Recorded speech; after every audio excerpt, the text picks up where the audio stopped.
আজ রবিবার, তাই সকালে অফিসের রান্নার কোনো চাপ নেই। তাই সকালে সমস্ত কাজ করে নিয়ে চলে এলাম রান্নাঘরে।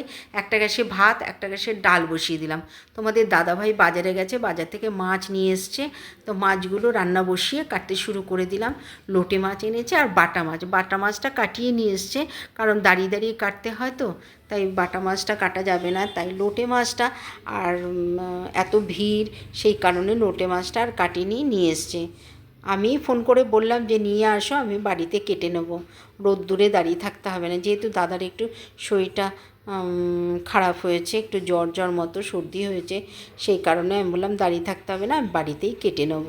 তাই দেখো রান্না বসিয়ে দিয়ে এবার সবজি কাটতে শুরু করে দিলাম। দাদাভাই বললো যে শরীরটা খারাপ আমার, একটু ঝাল ঝাল করে লোটে মাছ করো, বেগুন আলু দিয়ে আর ধনে পাতা দিয়ে। তাই আমি বেগুন আলু কাটতে বসে গেছি। আর একটু শিম রয়েছে, শিম দিয়ে একটু আলু দিয়ে ভেবেছিলাম বাটা মাছ করব, কিন্তু যেহেতু লোটে মাছ করছি সেই জন্য তোমাদের দাদাভাই বললো যে আর বাটা মাছ করার দরকার নেই, লোটে মাছ করছো, দুটো মাছ খাওয়া সম্ভব না। আর একটু ডাল করেছি, তাই বললো লেবু দিয়ে আর একটু ভাজা করো, আলু ভাজা কি যাই হোক কোনো একটা ভাজা করো, ডাল দিয়ে খাওয়া যাবে। তা আমি তাড়াতাড়ি করে রান্না করে ফেললাম।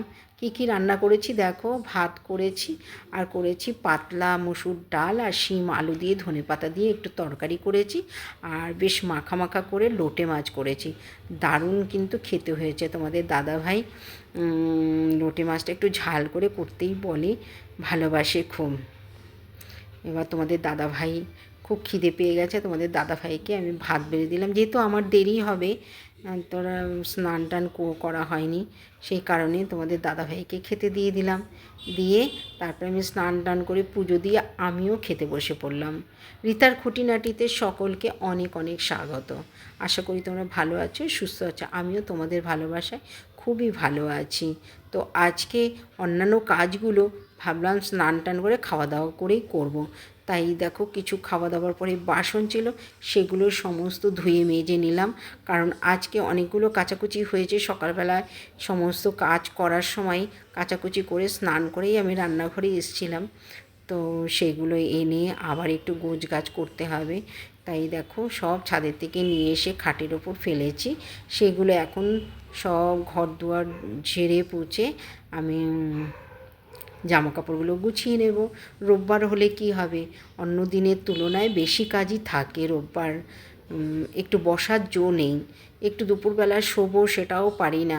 সমস্ত কাজ যেন পড়েই থাকে। রান্নার পর আবার দেখো গোছগাছ করতে শুরু করে দিলাম, কারণ আবার কালকে অফিস, সমস্ত কিছু গুছিয়ে না রাখলে আমারই কালকে অসুবিধায় পড়তে হবে, কোনটা কোথায় আছে খুঁজে পাবো না।